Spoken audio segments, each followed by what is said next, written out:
మొంతా తుఫాన్ తీరానికి దూసుకొస్తుంది. సరిగ్గా 20 నిమిషాల్లో అంటే 7 గంటలకు మొంతా తుఫాన్ తీరాన్ని తాకబోతోంది. ఆంధ్రప్రదేశ్లో కోనసీమ తీరాన్ని మొంతా తుఫాన్ తాకబోతోంది. సమయం ఇప్పుడు 6 గంటల 40 నిమిషాలు అవుతోంది. సరిగ్గా 20 నిమిషాల్లో ఈ తుఫాన్ తీరాన్ని తాకబోతోంది.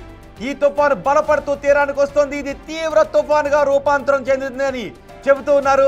ఈ సమయంలో భారీగా ఈదురు గాలులు వీయడంతో పాటు భారీ నుంచి అతి భారీ వర్షాలు కురిసే అవకాశం ఉంది. ఇప్పటికీ ఆంధ్రప్రదేశ్లో తీర ప్రాంతం అల్లకల్లోలంగా ఉంది. చూడండి ఒకసారి, తుఫాను తీరానికి చేరువయ్యే సమయంలో వీచిన గాలులు మీరు బిగ్ టీవీ స్క్రీన్ పైన చూడొచ్చు.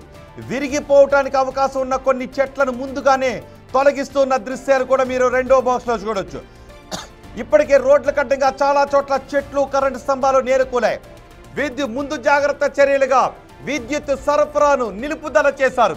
ఈ రోజు సాయంత్రం తుఫాను తీరాన్ని తాకి దాటే సమయంలో అంటే 7 గంటల నుంచి అర్ధరాత్రి 1 గంట వరకు ఆంధ్రప్రదేశ్లో తీర ప్రాంతం అల్లకల్లోలంగా ఉంటుంది. ప్రజలెవరూ బయటకు రావద్దని చెప్తున్నారు. ఇంతకుముందు వెదర్ మ్యాన్ మాట్లాడిన వివరాలు కూడా మనం చూసాం.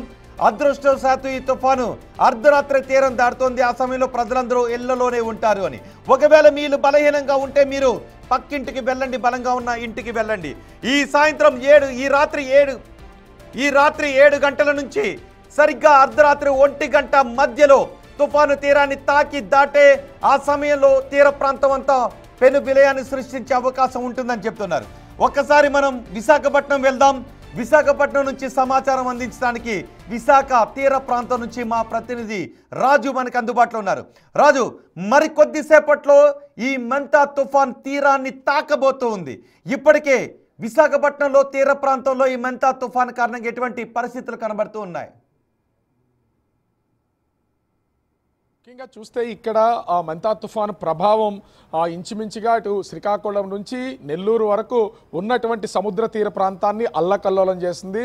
గడిచినటువంటి 2 రోజుల నుంచి కూడా విశాఖ మొత్తం అంతా కూడా అతలాకుతలమైనటువంటి పరిస్థితి అయితే ఉంది. ఎందుకంటే కంటిన్యూగా 2 రోజుల నుంచి ఎవరు బయటకు రాకుండా ఉండేంత వర్షం అయితే కురుస్తున్నటువంటిది. మధ్య మధ్యలో గ్యాప్ ఇచ్చినా కూడా చిన్న పనులు చేసుకోవడానికి ఎవరన్నా బయటకు వస్తే బయటకు వచ్చినటువంటి వాళ్ళు తడిచిలో ఇంటికి వెళ్లాల్సినటువంటి పరిస్థితి అయితే ఉంది. ఏ క్షణంలో ఈదురుగాలు వీస్తున్నాయో, ఏ క్షణంలో చెట్లు విరుగుతున్నాయో కూడా అర్థం కానటువంటి పరిస్థితి అయితే ఉంది. ఈ రోజు మొత్తం విశాఖ నగరం వ్యాప్తంగా 50 చెట్లకు పైన, భారీ చెట్లకు పైన నేలకూలినటువంటిది అయితే ఉంది. వాటన్నిటిని హుటాహుటిన తొలగిస్తూ ఉన్నారు. ఎన్నో కార్లు ధ్వంసం అయినటువంటిది అయితే ఇప్పటి వరకు కనిపిస్తుంది. అయితే విశాఖ వాతావరణ కేంద్రం అధికారులు, ప్రస్తుతం నేను విశాఖ తీరం వాతావరణ కేంద్రం దగ్గరే ఉన్నాను. అధికారులు చెప్తున్న దాని ప్రకారం మరొక అరగంట సేపట్లో తీరానికి అత్యంత సమీపంలో ఈ తుఫాన్ అయితే వచ్చి చేరుతుంది. ఇప్పటికీ అటు మచిలీపట్నానికి 50 కిలోమీటర్ల దూరంలో ఇదైతే ఉన్నటువంటి పరిస్థితి అయితే ఉంది. 120 కిలోమీటర్ల దూరంలో కాకినాడ తీరానికి, 210 కిలోమీటర్ల దూరంలో అటు విశాఖపట్నానికి ఉన్నటువంటి పరిస్థితి అయితే ఉంది. అంటే ఈ నేపథ్యంలో చూస్తే కదలికను బట్టి మరొక 3:30 నుంచి 4 గంటల సమయంలో ఇది కాకినాడ జిల్లా తీరంలో ఇదైతే తీరాన్ని తాకే అవకాశం ఉంది. తీరం దాటిన తర్వాత విశాఖ వాతావరణ కేంద్ర అధికారుల అంచనాల ప్రకారం ఒక ప్రళయం సృష్టించబోతుంది అనేది చెప్తున్నటువంటి పరిస్థితి అయితే ఉంది. ముఖ్యంగా తీరాన్ని తాకిన దగ్గర నుంచి మరొక 3 గంటల సేపు దీని ప్రభావం ఉంటుంది అని చెప్తున్నారు. రాజు, మీరు కొద్దిసేపు అందుబాటులోనే ఉండండి. ఒకసారి నేను మీ దగ్గరికి వస్తాను. మలికిపురం వెళ్దాం. మలికిపురం